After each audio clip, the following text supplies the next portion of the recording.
ഇന്ന് ഇന്ത്യയിൽ ഒരു കുട്ടി ജനിച്ച നാൾ മുതൽ ഒരേ ഒരു സ്വപ്നം അവൻ്റെ മേൽ കയറ്റിവെക്കും. പഠിച്ചാൽ ജീവിതം സേഫ് ആവും എന്ന്. സ്കൂളുകളിൽ പഠിക്കുന്നു, കോളേജിലെത്തി, ഡിഗ്രി വാങ്ങി. പക്ഷേ അവസാനം ഒരു ചോദ്യം മാത്രം: ഇപ്പോൾ നീ എന്ത് ചെയ്യുന്നു? എന്ത് ജോലിയാണ് ചെയ്യുന്നത്? ന്യൂസ് ചാനലുകൾ പറയും ഇന്ത്യ ലോകത്തിലെ ഫാസ്റ്റസ്റ്റ് ഗ്രോയിങ് എക്കണോമിയാണെന്ന്. പക്ഷേ റോഡിൽ ഇറങ്ങിയാൽ കാണുന്നത് ജോലി തേടി നടക്കുന്ന യുവാക്കളാണ്.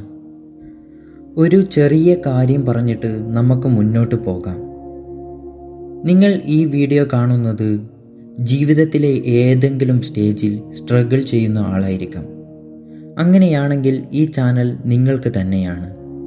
ഇവിടെ ഫേക്ക് മോട്ടിവേഷൻ ഇല്ല, ഓവർ ആക്ടിങ് ഇല്ല, റിയൽ ലൈഫ് മോട്ടിവേഷൻ മാത്രം. അതുകൊണ്ട് ഇപ്പോഴേ മോട്ടിവേഷൻ മല്ലു സബ്സ്ക്രൈബ് ചെയ്യൂ. ശരി.